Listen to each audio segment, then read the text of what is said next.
My name is Anthony Hall, and I am the new youth pastor here at Rise City Church.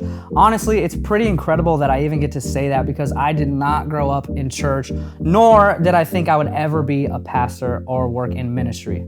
My parents have been divorced since I was 2 years old, so I never really knew them together.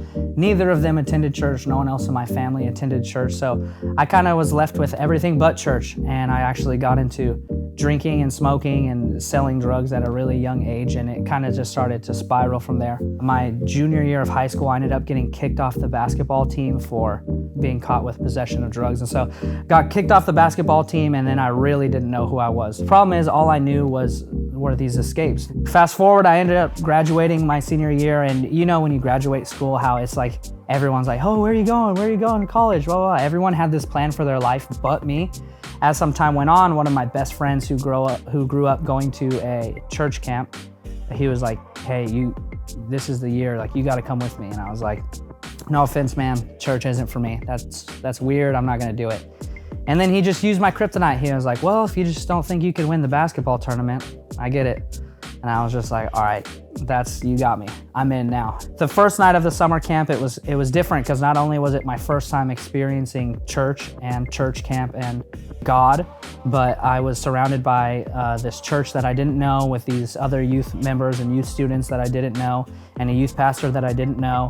And I was extremely uncomfortable. I wasn't willing to open up and embrace the experience. I was more so just kind of sheltering it off and blocking it out because I was so uncomfortable. So I walked out, and my plan was to go home, and the youth pastor who was leading our little cohort or youth group at the time, it was about 11 kids that went to the camp. He caught me in the lobby at the end of service, and he was like, hey, I'll pay for your flights home on Wednesday if you stay one more day and give it everything you have. Just attend every service, don't be disruptive, and if you still don't like it, if you're still uncomfortable, I will fly you home. So Tuesday, we go through the day. Tuesday night service comes and worship started. We did the fun jump around song, and I remember not really wanting to jump, but then the next song came on, and I remember closing my eyes just because everyone else was, and I was like, I'm uncomfortable, I'm just gonna close my eyes. And I mean, that moment right there is the first time I remember ever feeling God, and I just felt really loved for the first time. I felt like I was able to understand and really discern that kind of everything I was doing was wrong.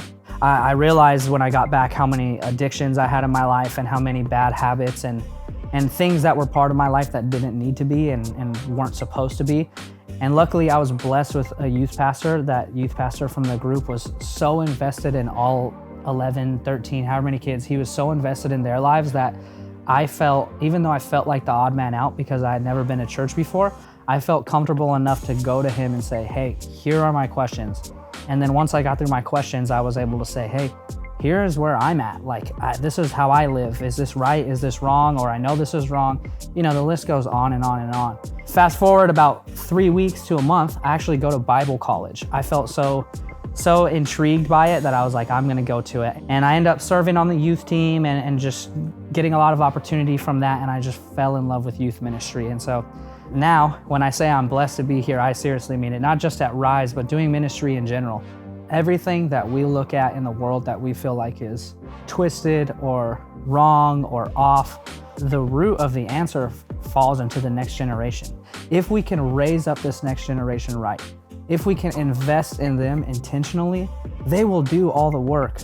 They will build out a new foundation to where they're not going to be in the same spot with their kids. The next generation is more than just a ministry to me.